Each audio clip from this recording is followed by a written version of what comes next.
Okay, so we've made it to Saturday. Hi, I'm down here. um, so the brainstorm chart thing that I've been doing to kind of visualize my targets so that I know what I want to progress so that I can expedite that. I believe that's pretty much basically done, but every time I look at it, it feels like there's something missing or there's some footnote somewhere that I need to kind of make a note to myself that I'm just can't think of what it is to make it. So I'm always just going to kind of say that it's almost done, but I think it's basically all filled out. So then I just need to get a secondary set of eyes on there to kind of help maximize the efficiency on it. So there's items on there that I have like their base price, and so where that second pair of eyes comes in is if they look at that and they go, "Oh, you know what? I saw that on discount somewhere. So let's do a little more research over here." Or, "Hey, your wiring diagram over here is kind of wrong. You might want to make this connect here," and so on and so forth. But the biggest change for today has been OBS itself, which is the reason why I have the screen the way it is set up. I was recently made aware of an OBS change that 3 days ago hadn't been like officially implemented yet. It was in like their beta test mode sort of thing. But one of the things that was there was a feature called hybrid MP4. This is all new to me, but apparently it acts the same as the MKV format, where if OBS crashes, then it sort of just kind of saves where it is. So instead of deleting the entire file and just having that be a corrupt thing on your computer that you have to delete, it just kind of snips it off and is like, oh, we're no longer recording, so here's what you have left, I guess. But the biggest benefit or the most improvement that this brings to it isn't the fact that it acts the same as MKV, but that a new hotkey has been added that, when combined with the hybrid MP4, makes it amazing. And it's this add chapter marker. So I've seen people who have messed with this new OBS in the beta test environment.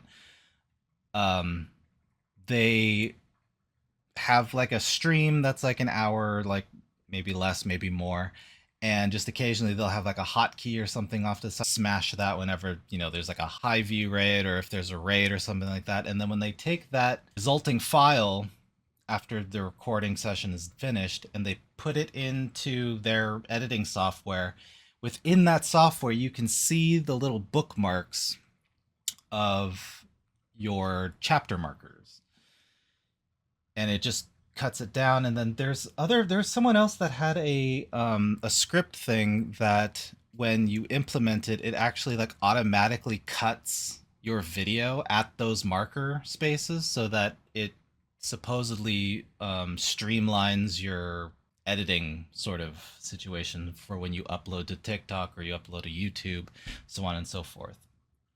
Now, the one detractor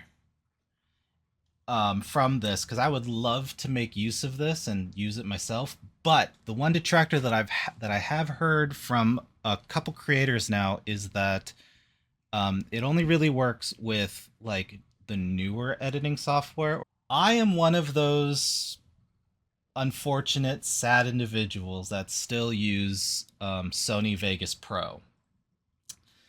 And from what I've heard, this feature doesn't connect with that particular bit of software.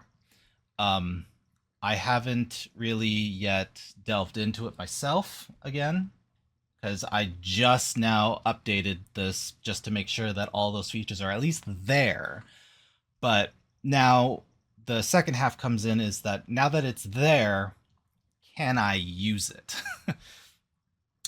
So I did do a couple recordings, and one of the weird things that popped up was this. So I have my editing canvas, I guess, and then I have where I place my project media, and the resulting recording that I got from testing out the hybrid MP4 is this. Now, in my desktop, it looks like a normal MP4 file. I see the image of the video that exists there. I see a timestamp. I see that it says MP4. But when I bring it in here, it doesn't go anywhere past MP3 status. So even though it says MP4, but it doesn't show me the image as if it were video. It's just, it pretends like it's audio, and it proceeds to do the same thing when I drag it in. So as you can see, I have my different audio channels, but they're all audio. And so I sat there and I was like, what? That's really weird. And then it clicked in my head, I wonder what happens if I remux this file, even though it's already an MP4. And what I get is a file that looks more like a video file. The only difference is that OBS added the .remuxed.mp4 in its description. But if I drag this in, that is a lot more familiar with what I'm used to seeing when I take a recording and I drag it into Sony Vegas. So the other thing too is that when I was recording this, my desktop did bring at me, and I looked over and it said that OBS did crash, and it crashed at the 15-minute mark where I have my recording cut off, just to make sure that my files aren't just massive and then OBS crashes and then everything's corrupted. So that's the other thing that I have to test out, is if hybrid MP4, if it doesn't like chopping it up into 15-minute segments. But again, this is all for experimentation phase 2. So yeah, Saturday, big change to the workflow, and there's still more experimentation that needs to be done.